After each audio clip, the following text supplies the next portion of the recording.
Okay. Right. We are recording. Welcome, everybody. And I see some familiar faces and some new faces. So thank you for joining us. I just want to say off the top of this conversation that I really welcome input and insight from any of you, whether you think you are a micromanager yourself or you have or are currently being micromanaged.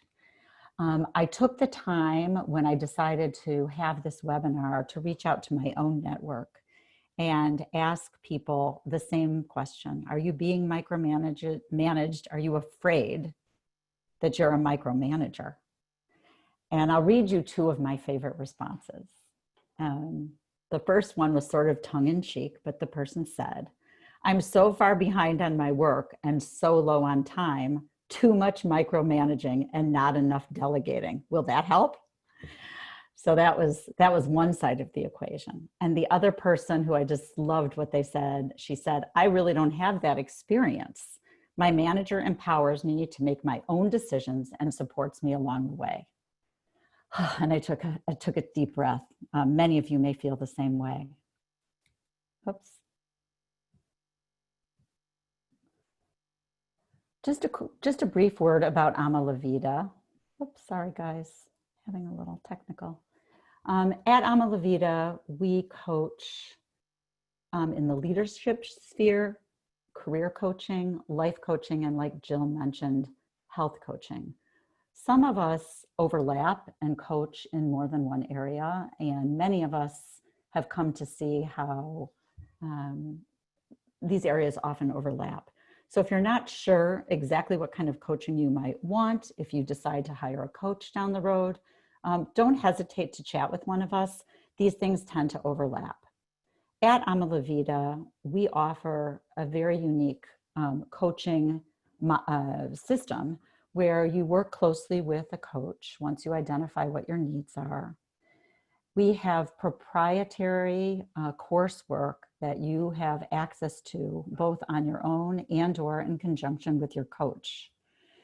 You work through those modules at your own pace or perhaps in agreement with your coach to unearth new ideas, thinking, topics and issues that may be relevant to you. Our leadership curriculum is called Elevate, and we like to help our leaders and rising leaders love their lives, which of course includes work. This is me. I am Coach Betsy. I come to Ama Vida with many years of work experience in the for-profit and non-for-profit worlds. I've also been an entrepreneur, and I'm really loving the opportunity to get to know people, hear your stories, and try to get creative about seeing fresh perspectives and learning new skills. Today, we'll talk just briefly about logistics. Why micromanagement matters. I had so many words on so many pages that I started to shorten it for MM. Tales from the front. Again, what people are saying who sense they are micromanagers and the concerns and impact of being micromanaged. So we dig in a little bit deeper. Are you a micromanager? How do you know? Do you work for a micromanager? What do you do? What are the strategies in both of those circumstances to try to alleviate the negative impact of micromanagement? And then, of course, how can I help? We'll talk about complementary strategic coaching sessions that I'll be offering coming out of this webinar. And finally, and importantly, your Q&A, your stories, or anything that you're learning from having this conversation today. So as you know, the session is being recorded. You'll have an opportunity to enroll in future trainings, webinars at this bit.ly address, and I'm sure Jill will follow up to share that with you. Please engage as much as you want, be present, take notes, raise your hand via the chat, and get curious about coaching. Maybe within your organization, there's an opportunity to get support for your personal development via coaching. We can help you prepare, a mini business case to support the tangible benefits of coaching. part of which includes making sure that the person that you report to, who may support financially your coaching, knows what you're striving to accomplish with your coaching and how you will report out, and maybe even has a budget for that. Oops, this is too big for the screen. Hold on, see if I can scooch this a little bit. I'm going to look at this slide like this because this guy went off the screen. But why it matters, AKA what's up with micromanagement. And you see this cute but stressed out gentleman over on the left saying, I perform better under strict micromanagement, said no employee ever.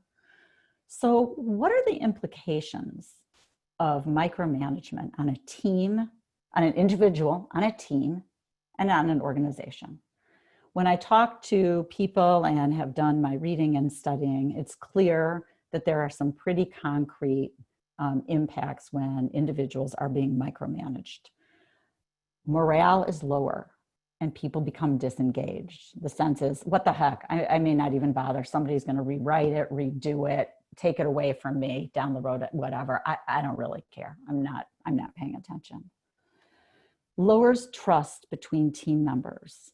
I just read such an interesting article in Harvard Business Review about trust, making people feel comfortable coming up with their own ideas, suggesting solutions to problems, and asking for help when they need it. When individuals are being micromanaged, they tend to not feel comfortable with those kinds of questions and vulnerability. Similarly, creativity and innovation. There's a really great YouTube video on this topic, and the speaker points out that some of the best, most consumer-facing solutions that have come into his company have come when he's decided to let go, to tell people that they can do things their own way and come up with their own ideas.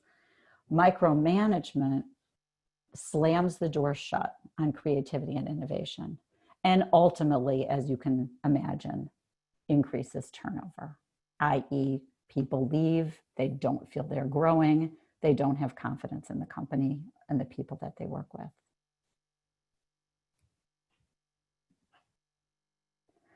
So I'm calling this little section Tales from the Front. I hope you guys don't mind that I throw out a few more quotes from people when I interviewed them and gathered information.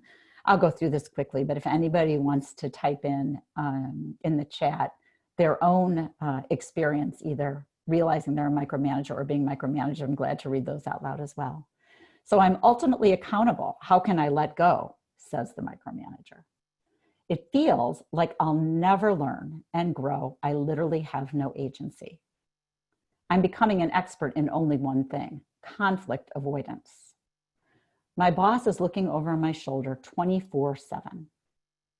I did my worst work when I was interrupted and corrected constantly. I don't have time to manage without being involved in the details, i.e., I can't do this unless I'm sucked into it. I don't feel comfortable letting go. And what is the point of doing this work? I'm leaving.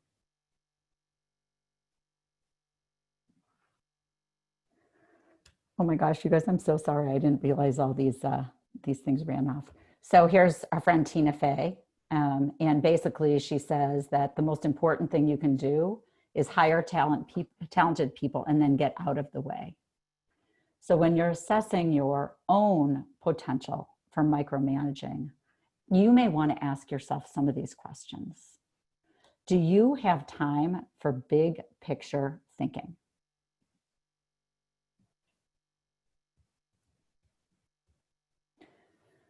Do you resist delegation, i.e., oh, it's just easier to do it myself, or, you know, I can't burden other people with this kind of responsibility, etc. Do you have a habit of over editing? I put over in quotes because you may not think you are, but you know, if somebody gives you something to do, are you always looking for mistakes, expecting problems, believing that you have to be the last person with pen to paper? Do you believe that there's only one way to do things? Are you aware of your own tolerance for risk? And are you testing where you draw the line? And are you clarifying expectations about performance with your team? Jill, anything in here that I should be aware of? No, you're great. Okay. People just making comments. Ross said that this is something that is not discussed in business, even in 2020. I left several jobs when I was younger due to micromanagement or job areas like call centers, which is all about micromanagement. I worked for a sales company, huge company, for Groupon, and it's all call time, talk time. It's a lot of micromanagement and not enough allowance and encouragement and things like that. So this is Great. all resonating very well. Okay, great. And again, if anybody has war stories, feel free to throw them in. So I think a lot of you are looking for strategies to go hands off. I hear from many of my clients, and I know our other leadership coaches the same, that one of the most challenging times in a career is to go from being an independent worker to having people report to you. And this sense that you're losing control of the outcome of the work, of the project.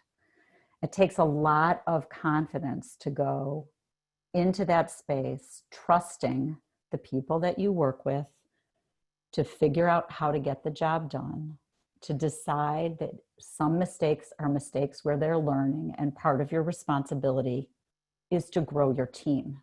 You will be assessed, of course, for your ability to grow and manage your team, not just for the quantitative results that you're used to working toward.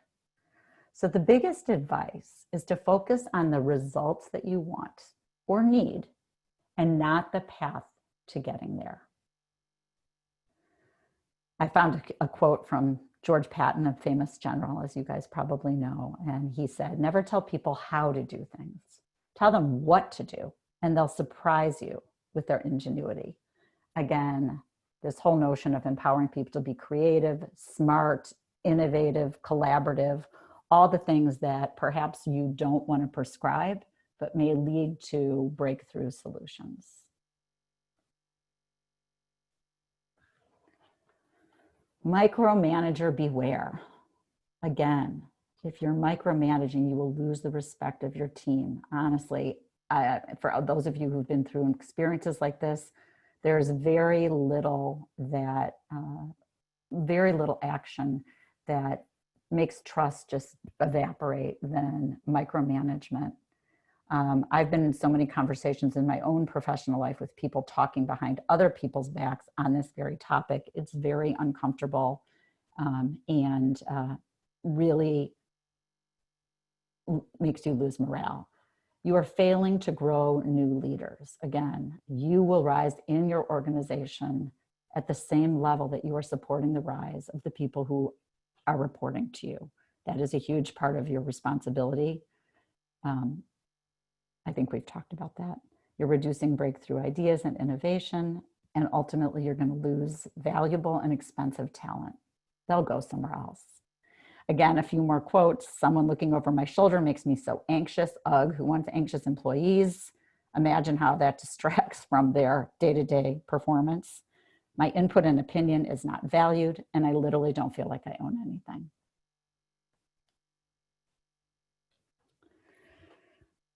So what can you do as a leader to make yourself more confident that you don't need to have your nose in the business of all the details? Communication, like in so many things, is just like the hugest opportunity. Communicate your vision, mission, and values, and those of the company. What are we trying to accomplish? What will happen when we accomplish this goal? What does excellence look like for our brand? Who are we trying to please or exceed their expectations? Those kinds of questions. Also, your own expectations.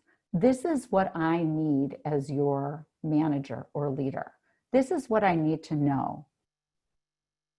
These are my expectations around your performance.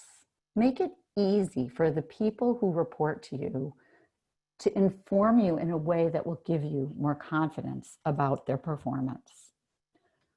Make it clear when can or even should a team member alert you about a concern. Let's say they're running into a snafu or they're worried they don't understand some content.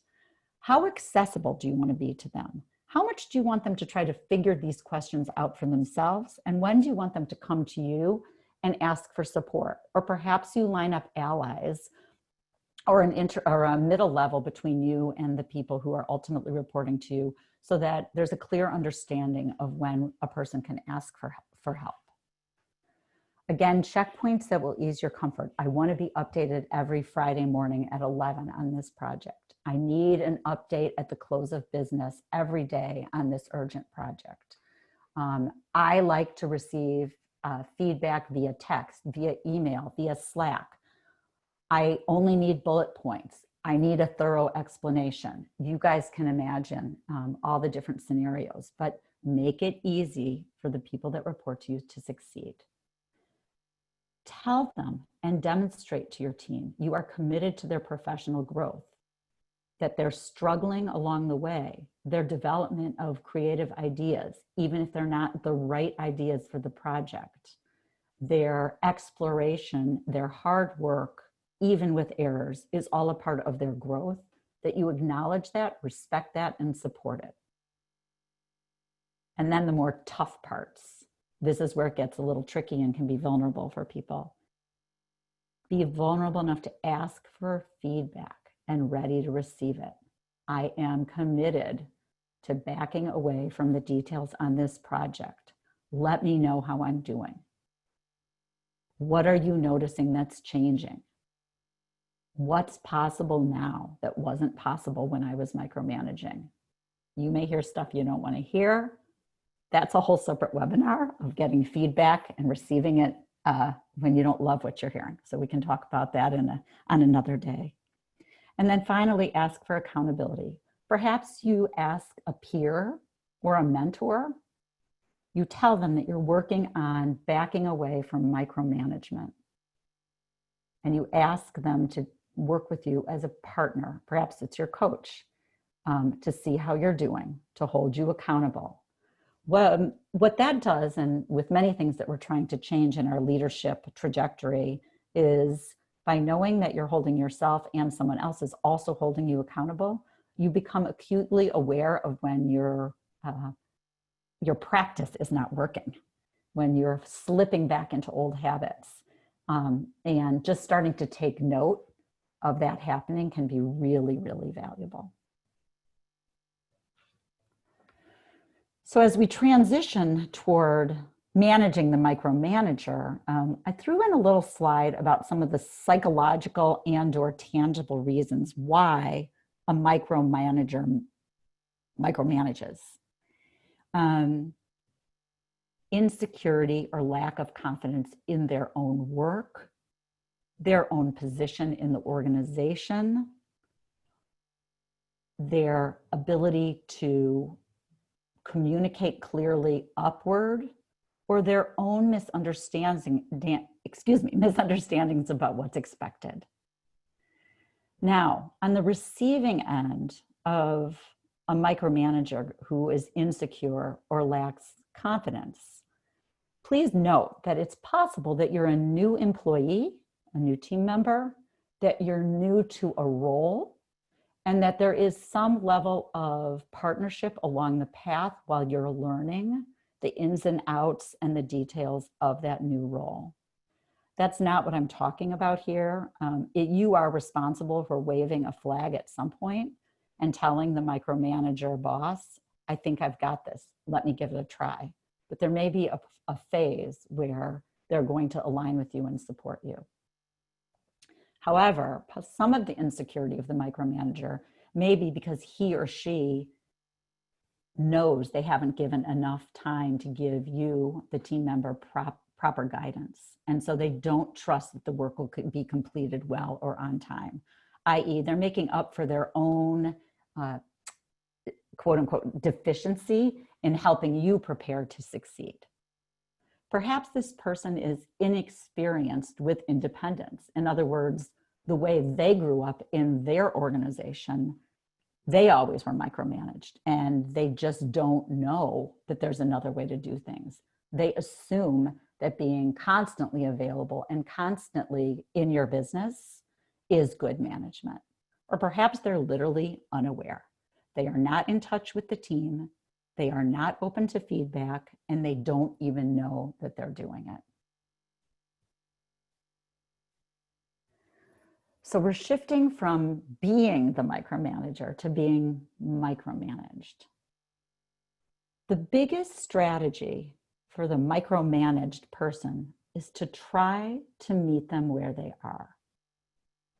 A lot of times in coaching, we spend time when people are in conflict pausing and asking ourselves, what's really going on around? What is happening here? What could this person be thinking? What is driving this behavior? This is probably an internal conversation or a conversation with a trusted person within your organization. So perhaps the person is micromanaging you because they have their own performance issues. Perhaps they're inexperienced in an area where you have more expertise and they're uneasy about your grasp on the content because they know they're not as sophisticated around it as you are. Or perhaps, like we talked about before, they see you as new or inexperienced in an area and they just can't let go. Maybe they're under pressure to achieve certain goals for the organization from their board or investors or others in their peer group. That can make people very hyper, anxious, and lose some of their discipline around the habits that they're establishing. And of course, their own fear of failure. Managers, leaders, C-suite executives are all afraid too. Everyone is seeking greater levels of performance. Sometimes micromanaging is a way to keep busy, stay in the details, and avoid how scary it is to be afraid of failure. And then last but not least on my list is a fear of leaving their comfort zone. As you become responsible for more and more people, you manage people who manage other people, you do start to lose touch with the day-to-day details of how the work gets done. And in doing that, you may lose comfort with the direction that things are heading. A really good example is for people who are responsible for very quantitative data, and eventually they get promoted into the role of a manager and ultimately into a manager of managers. You may no longer be seeing every little detail of all that data, and it feels very uncomfortable to be relying on so many other people to get the information right.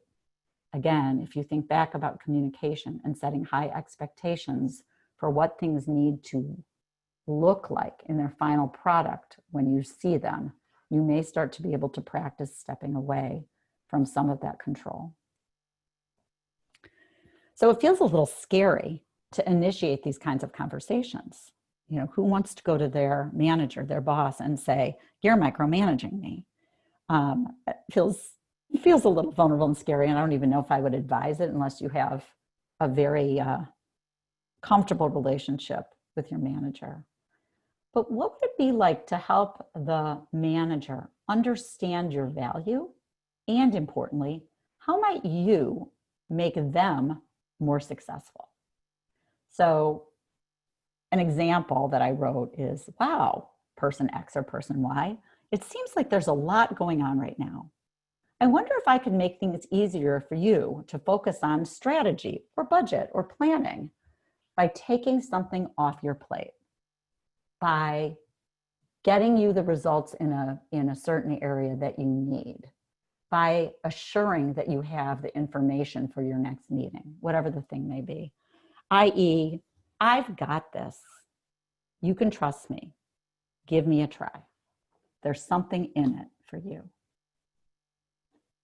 And you can ask this person as part of that conversation, what work style will give you more confidence?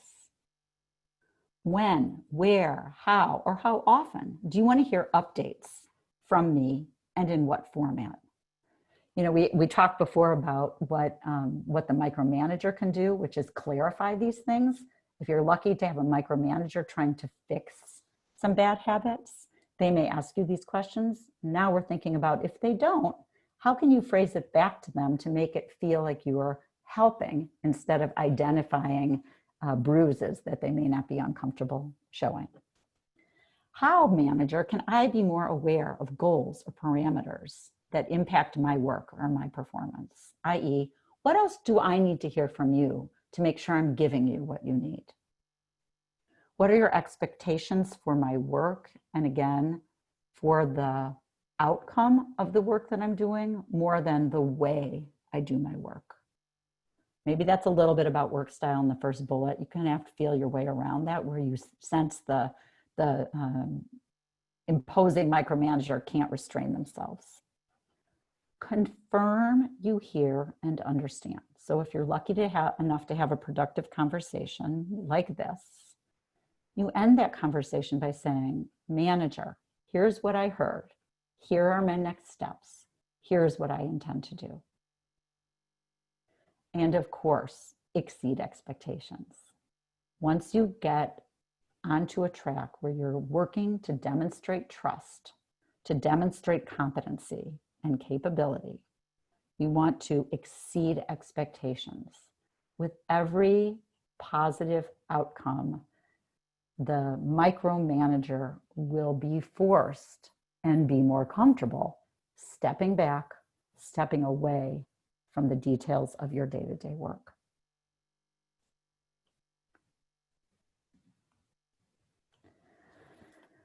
Okay, so I guess, Jill, I see there are 9 comments. I don't see them. This is kind of where I was hoping to engage in some discussion with people and answer questions that people might have. Yeah, we can definitely do that. So from your shared screen, you won't be able to see the chat, but that's what I'm here for. Okay. Okay, so do you want people to just put in the chat answers to these questions, or do you want questions that I have so far? Yeah, questions that you have so far. Great. All right, let's do it. Okay, the first one is, could there be any underlying psychological issues going on with people that micromanage? I definitely, 100%. We all know the common language of control freaks. There are people who just cannot let go of being in control. We all know about people who always think they're right. That's a hard habit to break, and I don't think it's probably going to be very easy for the micromanaged team member to fix that. So you may be staring that in the face. But there are also people who just have bad habits and or are inexperienced with delegation. And that's where I think some of the tips and tactics that we've been talking about today are likely to be more effective. That for whoever asked that, let me know if that's helpful or if there was something deeper around that question that I'm missing. I think that was great. Yeah, I think that's really interesting to dig more into that. I mean, I know from my own personal experience that with control and that need to control things, I think that's a huge common thread in that. Thanks, Betsy. All right, so one other question.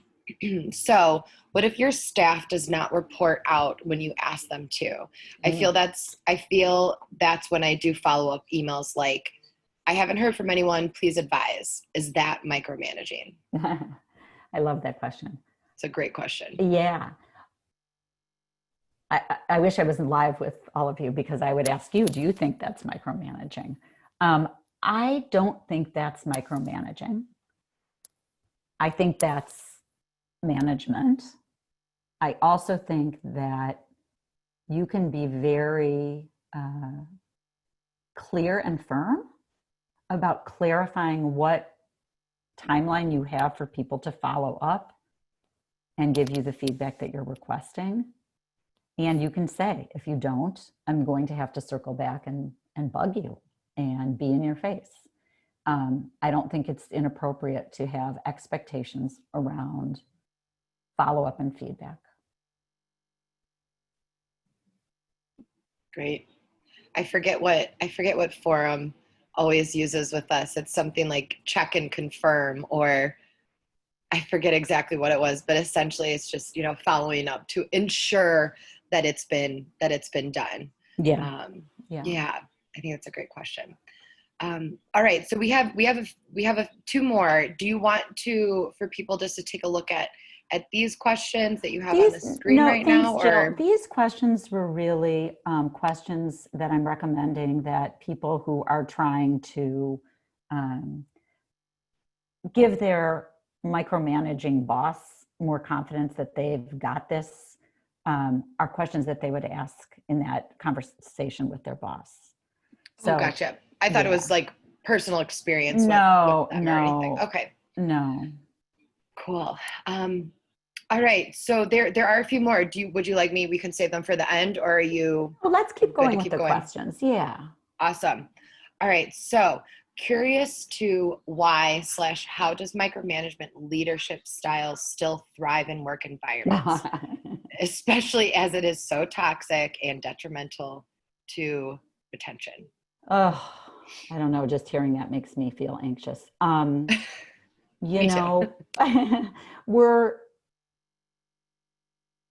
There's just a lot going on right now. I don't think this is unique to this work from home Zoom life that we're living. I don't think the work from home Zoom life is helping.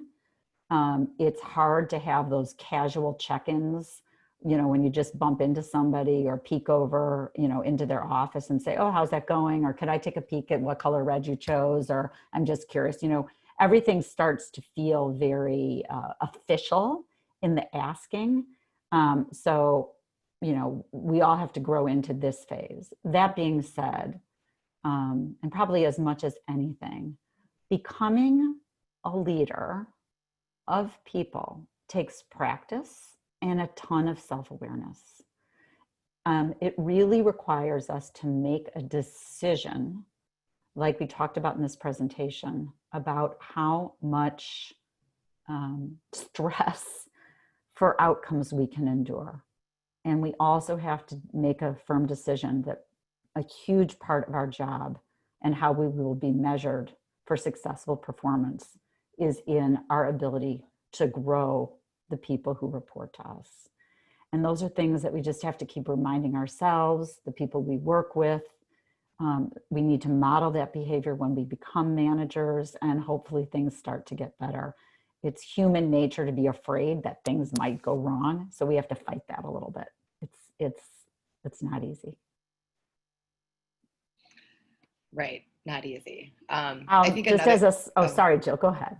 No. I was just going to say, just to kind of touch on that, what's your definition of thrive? If leadership styles are thriving, or micromanagement is thriving in the work environments, does that just mean that the output and, the work is thriving? But then what about the mental, physical, and emotional state of the employees? Are they thriving? Absolutely. So I think that's a different way to look at things, because I know the company that I was in years ago, sure, our output was successful. We were hitting numbers. We were, 200% to goal and everything, but our turnover rate, the average lifetime of the employee, was 6 months, and people were miserable. So just something to think about. Yeah, and interestingly, we at Amalavita have been working with a large client that has a global team. And one of the things that we heard from them was that they were all kind of micromanaging each other with a behavior or a practice that I didn't mention in this presentation, which was insisting that every single person on their team of over 35 people copied everybody on every single message, because there was a fear that I might not know something. But on the flip side of that, this global team, which means somebody's always literally working 24/7, they were getting thousands of emails and people were stressed and feeling unable to keep up, unable to focus on the most important things that were on their plates every day. And when we talked about this as, almost micromanaging yourself, it's like, what do I have to let go of to assume and make some decisions that I can take a risk, that I don't need to be in every conversation, that it's okay if I'm not copied on something, people won't judge me poorly for that. So there's a lot of sort of self exploration that you need to do to say, I can let go of some of this stuff. But it takes practice. Great. All right, so there's two more right now. Betsy, do you want to, since we're at 20 minutes to the end of the hour, do you want to just, you can finish up and then we'll give ourselves at least 15 minutes, or how long towards the end we can just wrap these up. Is that okay? Sure, okay, absolutely. Cool. I just want to make sure we can get through the rest of your presentation, but if there are any questions that haven't been answered, we'll make sure that they are answered. We can include that in the follow-up email as well. Great, thanks, Jill. Sure. So we're kind of shifting to talk a little bit about coaching. I assume some of you on the phone have had the opportunity to be coached either internally or externally, either in your personal or professional life. We believe, not just because we're coaches, but because of what we hear from our clients and observe about their ability to navigate, complex terrain more easily, that having the support of a coach and, like Amalevita offers, a curriculum that helps you figure out where you have opportunities to be a stronger leader and how to practice new skills is really, really effective. So as you think about, what kind of support you need and want, these are some of the questions that you might want to start pondering. How is this time valuable? We exposed a topic, we looked at it from several angles, we explored what might drive certain behaviors, and we strategized around actions that may work to sort of tame this from both sides of the story. What practical ideas could you take away from this conversation? What new ideas came up for you that I didn't even mention or that weren't addressed in the questions that were asked? How will you practice the self-management and or the vulnerability to ask the scary questions coming out of this conversation? And how will you hold yourself accountable? Do you need to find an ally who helps you practice to have this conversation with your boss? Do you need to have an ally who reminds you that micromanagement is detrimental to your growth and the growth of the company? What's your strategy for accountability? That's certainly something that a coach can provide. And then what do you need more or less of? Do you want to brainstorm more? Do you want somebody who can be a really careful listener to help you figure out what's really going on with you or the people who report to you or the person above you? Do you need to come up with laundry lists of ideas that you can practice and see which work best? What else?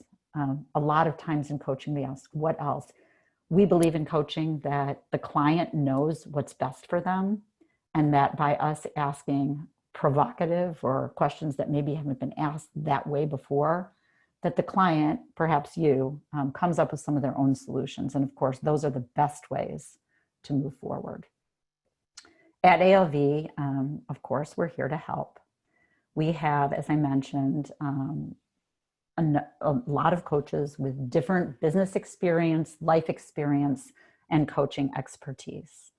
But we do use a proprietary model, which we call ADIT. You'll see it has 4 components: assess, discover, implement, and transition. It's a chronological kind of, every client is unique, of course, path that we follow in one-on-one coaching sessions as we get to know the client. And the client asks for what they need, and we make suggestions about what we perceive.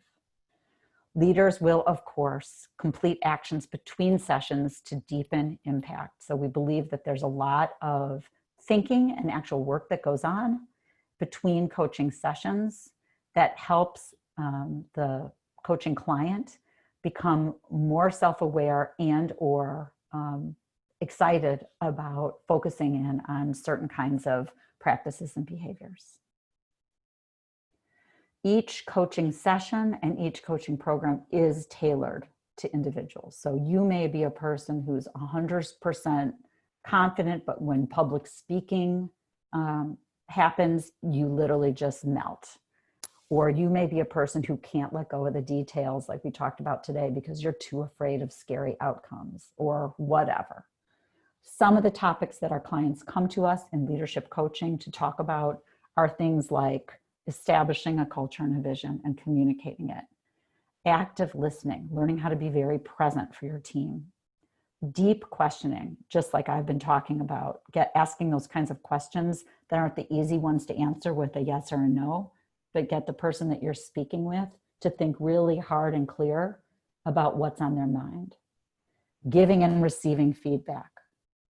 A coaching framework for your interactions with your own team.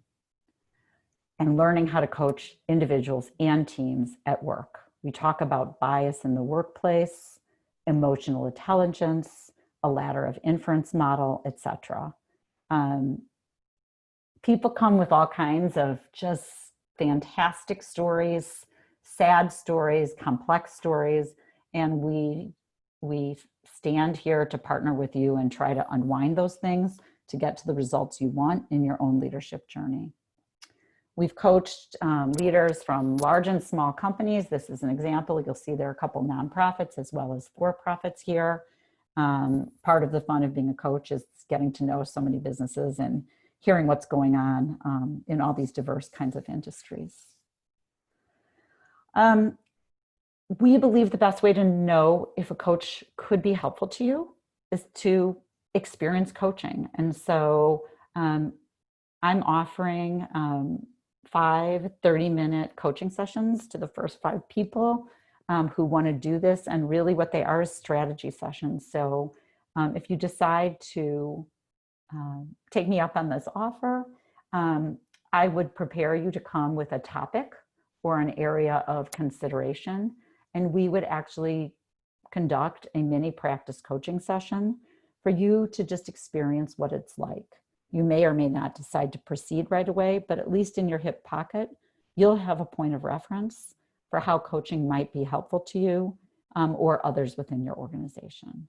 So don't hesitate to do that. And of course, if that's not super compelling to you, reach out to me anytime. I'm glad to send you a 15-minute link and we can chat. I'm told by my clients that I'm very easy to talk to and very open to let conversations go where they need to go, kind of following your lead. So very comfortable chatting with any of you with any topics around leadership that are on your mind.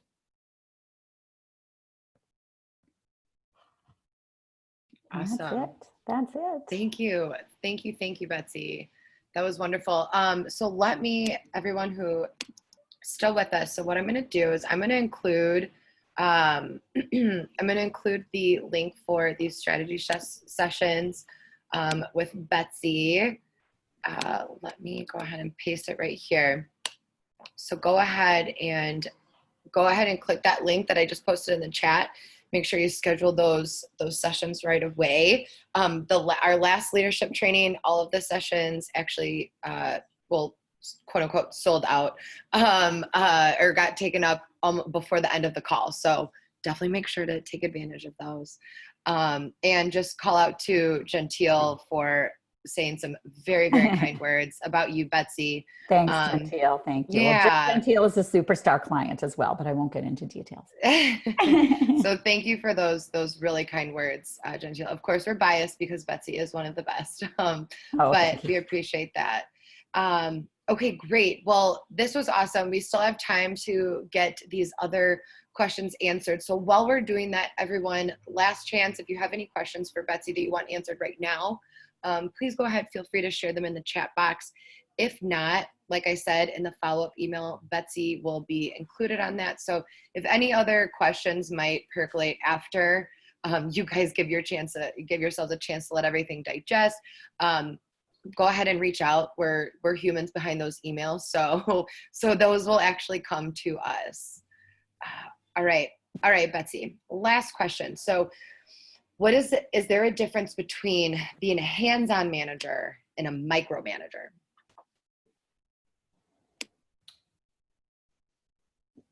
Well, I'm going to interpret hands-on as I will, because that's the only way I can interpret it. But to me, hands-on manager speaks of being available, accessible, i.e. I'm in here with you guys. I may or may not be actually doing the same work that you're doing or looking over your shoulder, but I'm available and aware of what's going on. So you can come to me. To me, that's hands-on. That feels different from micromanagement. If the person asking that question has a different definition of hands-on, I'm glad to hear it. Jill, I'm also seeing somebody, Dina. I have a few employees that turn in subpar work, and it's clear their efforts are not 100%. I don't know if Dina's still in line, but I do think that's an important question. And again, Dina, I think it's time for you to reflect. Are you giving people the feedback that they need to perform better? Or are these truly performance issues? Is it easier for you to do the work because you need to get it done, or because you're avoiding having hard conversations? There's a lot of different kinds of ways to interpret that question, but clearly having a team that is handing in subpar work is an issue that you need to address. Thank you. Yeah, that was actually going to be my sorry. I didn't know. My second question. No. You beat me to it. No, I think that was an important one too. So guys, I realize that we're done a little bit early. I'm very happy to chat with anybody who has more questions, and also if you guys, to let you go if you need to get back to your busy schedules, but let me know. Awesome. Yeah, we can stay on here for a few more minutes. If anyone has any questions, go ahead and feel free to unmute yourself, and you can ask Betsy right now. If not, we know everyone has busy schedules, so please feel free to hop off if you can get 9 minutes back. But yeah, we'll just hang here for a little bit in case anyone has any questions. Otherwise, we will just send you guys a follow-up, and then you can ask any questions there as well.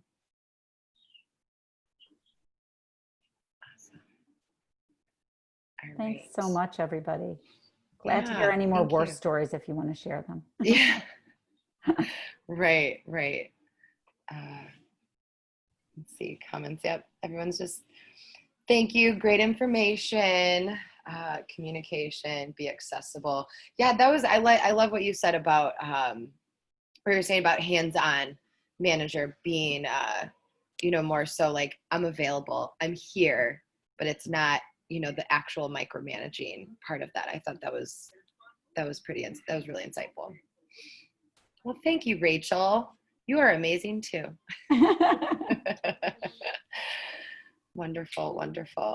And then a comment from Ross: to avoid micromanaging, you should follow the strategies, milestone targets, and use checklists on what to follow up on. I like that tactic. Thanks for sharing that. Yeah, that's great. And I think even if you're not necessarily a micromanager or, anything like that, I think just being aware of some of these habits or things to look for that we want to nip that in the bud before it escalates into extreme micromanagement. But yeah, I think the communication is really important. Awesome. Thanks for the feedback, everyone. This is always helpful. Yeah. Also, I guess I'll throw in one thing as people are leaving, but After you guys participate in any of our webinars, if you have ideas for other things that you think would be super interesting, we're always looking for interesting topics to explore through our webinars, and we want to make sure that we hit the mark with your interest. So if this sparks your interest for something else, reach out to Jill or to me or any of the other coaches at the organization and share your idea with us. We'd love to hear. Yes, absolutely. Thank you for bringing that up, Betsy. So if anyone does have any topics that they would like answered, or topics that you would like to be talk on, or even just like questions that you think could be, you know, kind of created into a webinar, that would be super helpful. So if you want to take time to think about that, of course, you know, feel free to put them in the chat box now, but definitely reply back. Like I said, Betsy and I will be on those emails, the follow-up emails. So if you have any ideas of topics or pain points or challenges that you guys are experiencing right now, especially with Zoom world and everything, please go ahead and just let us know what you'd like to hear from us. Awesome. Thanks all for all your feedback. We appreciate it. Yeah. So Sonia, I have been working with managers that did very little managing. I want to become more hands-on without becoming micromanaging. This has been great. Yes. Yeah. I love too the difference between hands-on and micromanaging. I hadn't thought of that. So thanks you guys for throwing that out. Yeah. Or company where they outsource the AdWords for years. Awesome. There is hope. There is hope. There is hope. I know we've all had our own experiences with it. So just got to keep having these conversations. You know, like there's some comments in the beginning that, you know, this is micromanaging is even talked about.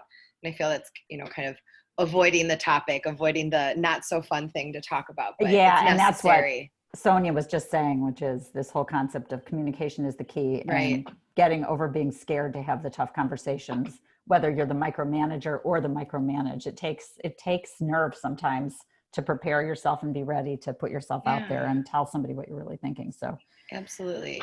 Deep breath and a little bit of practice. Yeah, you know, and I think just kind of taking a step back and just understanding that everyone, you know, we have similar goals. You know, we want to succeed. We want to work together as a team. We want to achieve certain things. And, you know, sometimes we have to have those hard conversations in order to do so. So yeah, try helping them. They simply can't have a conversation. Yeah. Yeah, it's tough. It is tough, but communication is key. I think that's one of the bigger takeaways, at least what people are sharing. So, all right.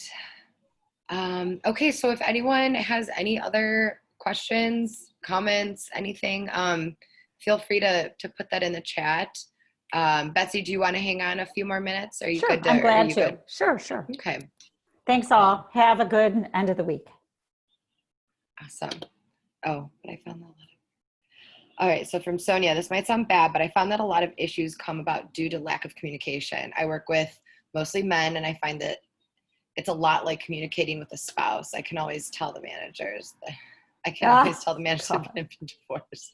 That's interesting. Sonia, That's really I'm interesting. laughing because one of the people who I got feedback from about micromanaging used an example of how she often gives her husband feedback on how he loads the dishwasher.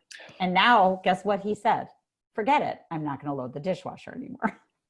So, you know, some of these things have to be tread carefully, and you never know where a person's mindset is. But yeah, there can certainly be some gender issues here, like in everything else. So thanks for pointing that out. Right. That's so interesting. Betsy, have you had any crazy micromanaging stories yourself? I think that it's been interesting. This may be an interesting perspective, but I tend to think of myself as a big picture person. And I'm not so great on the details. And so I always appreciate when I have confidence that people who are a part of my team are all over the details. So again, you know, that took some time for me to recognize where my strengths and potential lack of strength existed and how you build your team. You know, who do you need on a team to be with you to do things excellently that you can't hardly do it all? So weird answer to your question, but truthful. Yeah. Oh, that's Oh so crazy. The God. best managers are the ones that are happily married for a long time. I've worked with others on. Oh, very Oh interesting. my God, Sonia, I have to dig into this whole line of thinking. It's quite fascinating. I don't Yeah, even know where to go with this. It's fascinating. I don't either, but I think that that's maybe that one question about kind of just like the other challenges that people might be digging into or experiencing.